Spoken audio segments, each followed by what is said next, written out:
So the single family house is becoming unaffordable, and that's why you're seeing way more apartments that pop up everywhere. Welcome to the Real Estate Pros Show, where we interview real estate investing professionals from coast to coast, as well as the service providers that serve the real estate investing industry.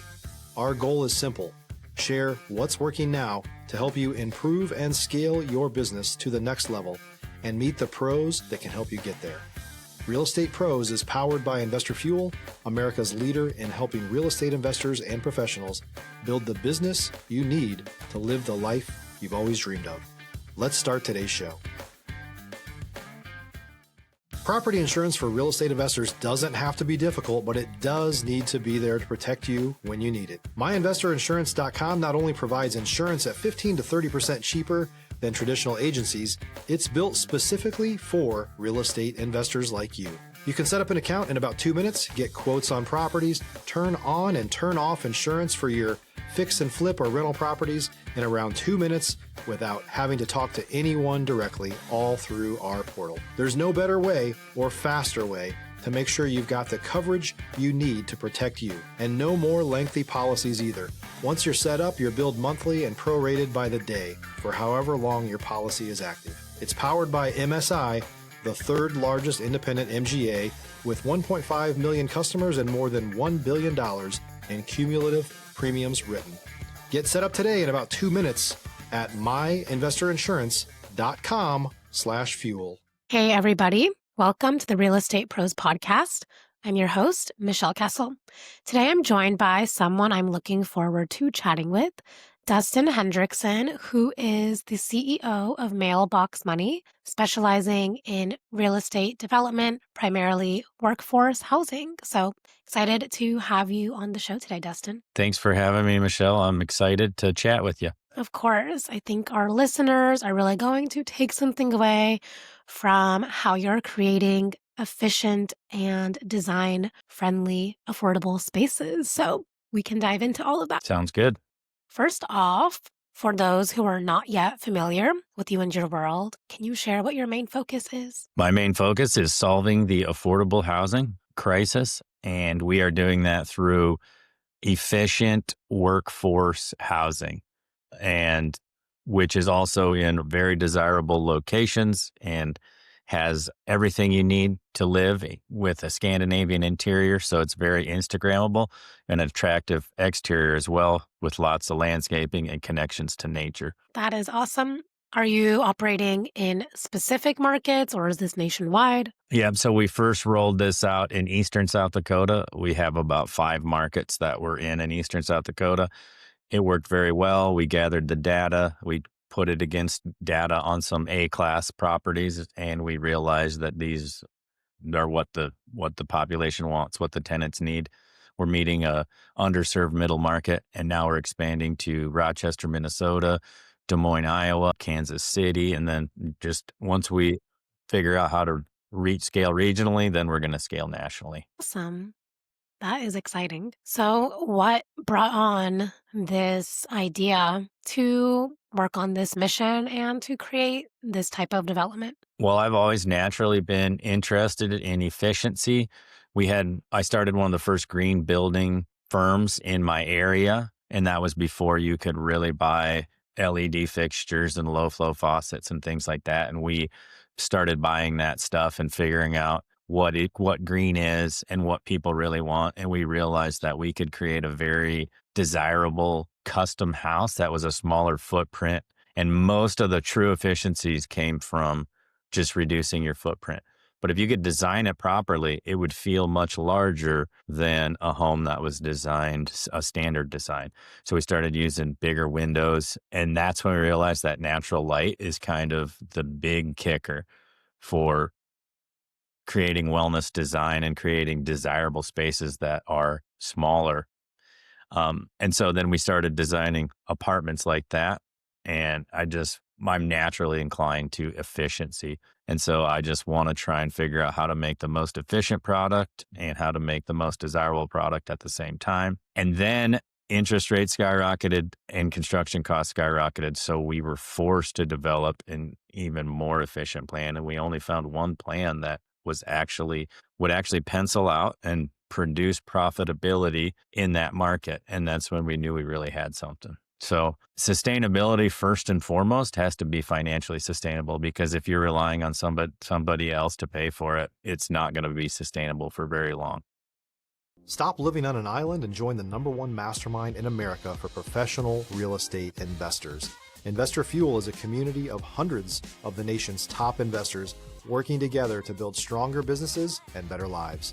In addition to the amazing community of real estate investors acting as a board of advisors for one another, Investor Fuel members have access to 100% funding on purchase and repairs for our members only, a health insurance program, and benefits and discounts that more than pays for the membership of most of our members, meaning it's actually costing you money to not be a member of Investor Fuel. If you're looking to scale your business and build a business that allows you to live the life of your dreams, please visit investorfuel.com today and book a call with our team. Yeah, absolutely. Have there been any obstacles in creating affordable housing while maintaining this, Yeah. high level design? Yeah. So a lot of people don't want apartments or multifamily in their neighborhood, the NIMBY, and a lot of zoning also doesn't allow it. And so people say, well, we've been building so many apartments. Why do we need more apartments? And so then we try to tell them, well, these are a little different than your standard apartments, but it doesn't matter. They just see the density and they see that it's labeled an apartment or a multifamily or a workforce housing, and then they try to fight it.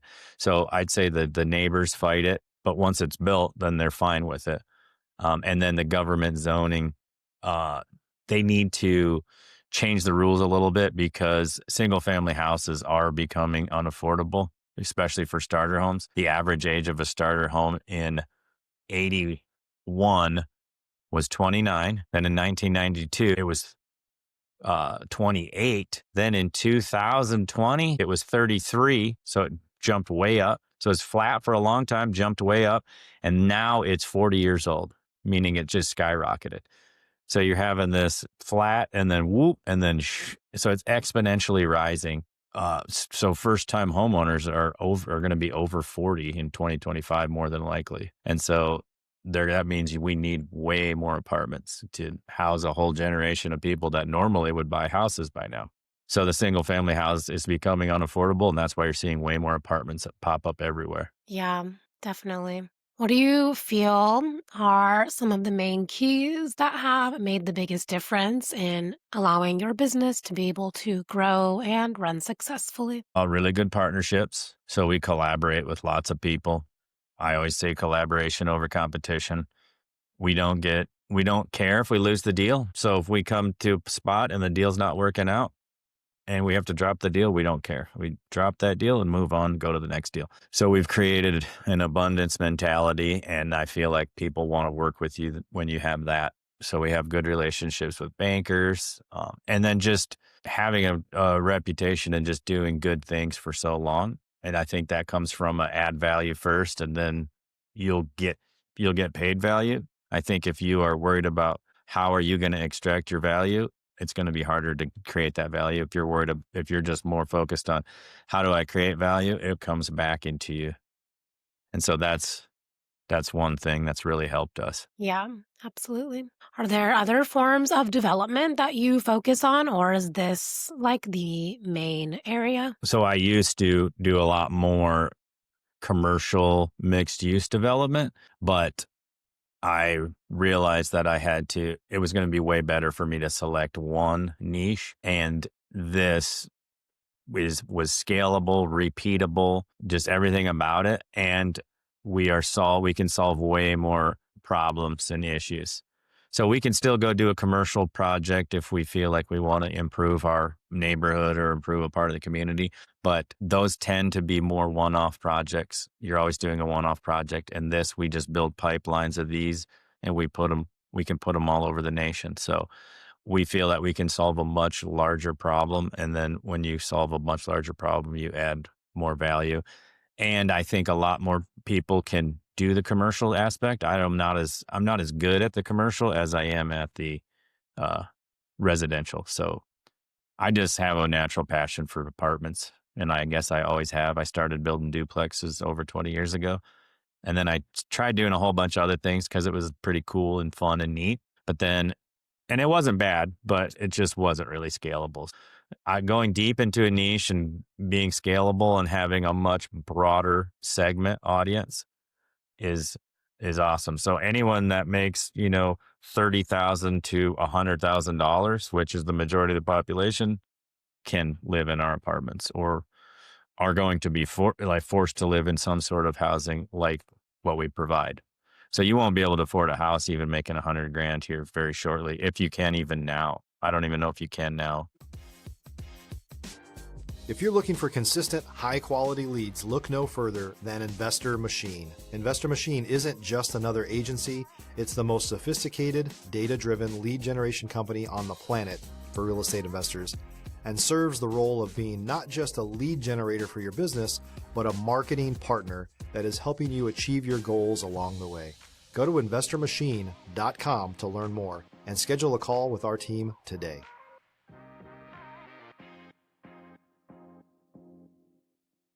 Yeah, definitely. And those are some things to consider. So your project, it's meant for ownership, or is it rentals or a No, mix? it's rentals. It's a Mhm. first stepping stone. It's a really nice option for you to have a first stepping stone coming right out of college, getting your first job. Or if you're saving for a house, it costs about 20% of your median income to live in our apartment, whereas the median house costs 50%. So that's the delta. So you can save 30% of your wages for either retirement or a home. So that's who we're targeting. We're not targeting ownership.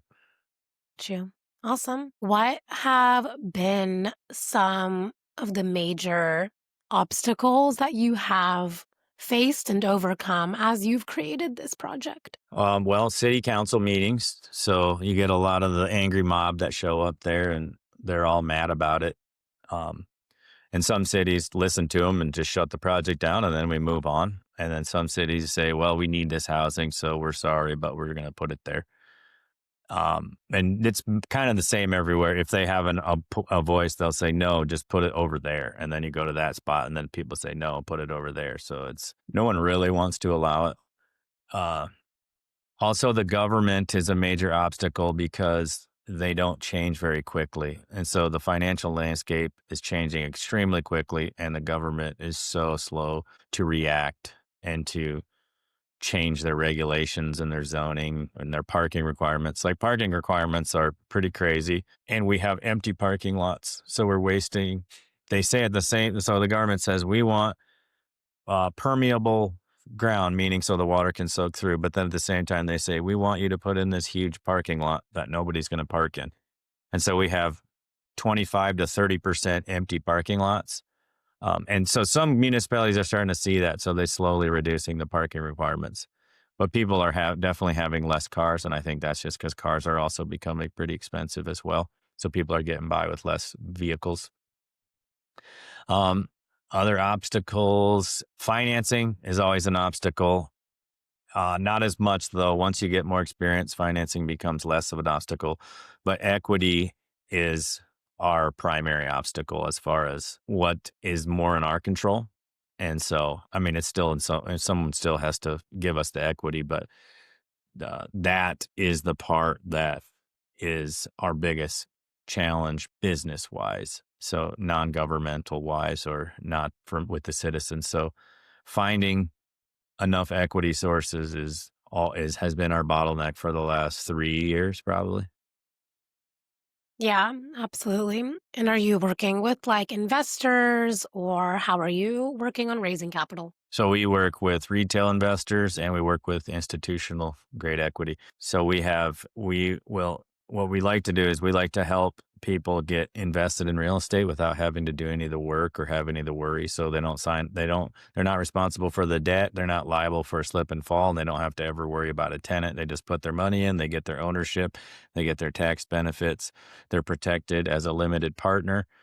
So we have that option. And then we have, if you want to take the whole deal down, you can come in as a JV or you can come in as a single LP writer and still have the protection. So there we have offer whatever you want And so we work with $50,000 investors up to $10 million, $20 million investors. We are launching a $100 million fund this year. And so that'll be our first real big institutional grade equity. Yeah, amazing. That's exciting. We're pretty pumped. How do you see this business scaling? Do you have like goals for the type of reach that you'd like to have? If you're a new or newer real estate investor looking to launch or grow your real estate investing business, please check out Investor Fuel Club. It's a coaching community, but unlike anything you've ever seen before. And you can actually partner with members of our mastermind from coast to coast on deals right in your market.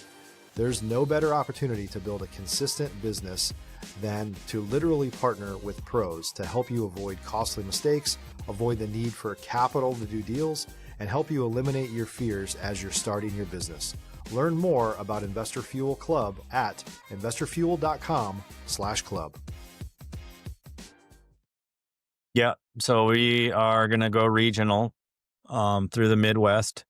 So we'll be, 500 miles within 500 miles roughly.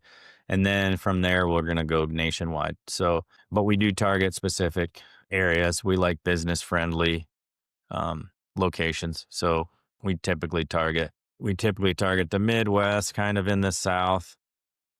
It's hard to do business in the Northeast or the West Coast. So you can still do really well doing real estate there, and they have a need for it too, but it's just not how we operate. So it's easier to just stick to one style of operations because you have to change the way you operate when you operate in those heavy regulated spaces.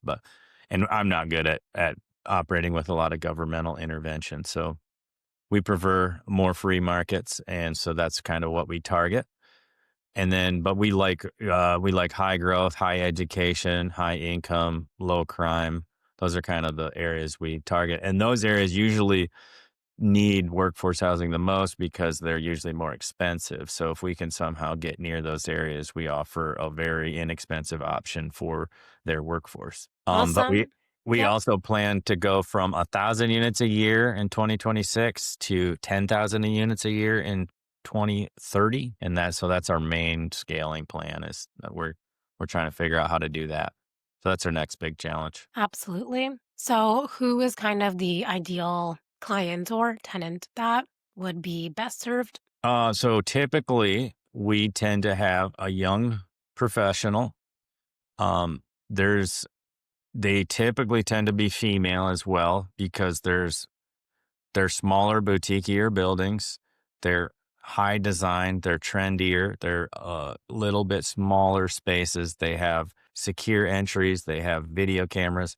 So a lot of times the parents will also help their child or their kid get a place even after school. They're still really involved. The parents seem to be a lot more involved than they used to be.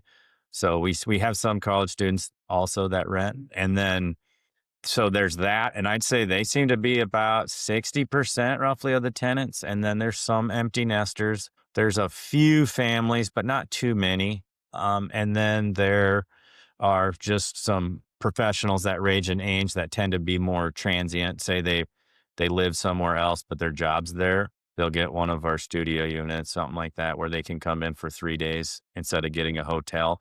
They can have their stuff there. They come in for 3 days, and they go back home to wherever they live. So that's actually quite a big tenant base as well. Awesome. That is a cool niche of people to serve. Yeah. We find too that the young female professional has the least wear and tear on the unit. So they take care of the unit best. We have the least complaints. We very rarely get any police called. It's a very good demographic, in my opinion. Yeah, absolutely. And that's awesome that you're able to make it design friendly for everyone as well. Yeah. Oh, lots of dogs too. So you can almost have a dog show at a lot of these apartment complexes. There's so many gorgeous dogs, all different breeds, just very, very nice. I love that. So fun. Great. Well, before we wrap up here, if someone wants to reach out, connect, learn more, where is the best place for people to find you and connect with what you're up to? Mailboxmoneyre.com is our website where you can find all of our access, and you can sign up to our portal, or you can get our contact information. Otherwise, the social media platform I'm most active on is LinkedIn, and that's just Dusten Hendrickson, Dusten Hendrickson on LinkedIn, and I'm the most active there, and you can follow personal stuff and work stuff. We just put a little bit of everything on there. Perfect. Well, I appreciate your time, your story, your perspective. Thank you for being here. Yeah, thanks, Michelle. You ask a lot of great questions. Amazing. Thank you for that feedback. And for those listeners tuning into the show, if you got value, make sure you've subscribed. We've got more conversations with operators like Dusten who are building real businesses, and we'll see you all on the next episode. Thanks for joining us for today's Real Estate Pros Show. You can learn more about the amazing benefits of the Investor Fuel Mastermind community, including surrounding yourself with hundreds of other rock stars, 100% financing for your deals, and members-only discounts from vendors you're likely already using that, as a member of Investor Fuel, will save you more than the cost of your membership. Visit investorfuel.com to learn more. If you're interested in joining us as a guest of this show, please visit investorfuel.com/pros to apply. You can also check the show notes for access to free resources, how to get access to world-class lead generation, and much more. Don't forget to subscribe so you never miss another episode. Have a great day. We'll see you on the next show.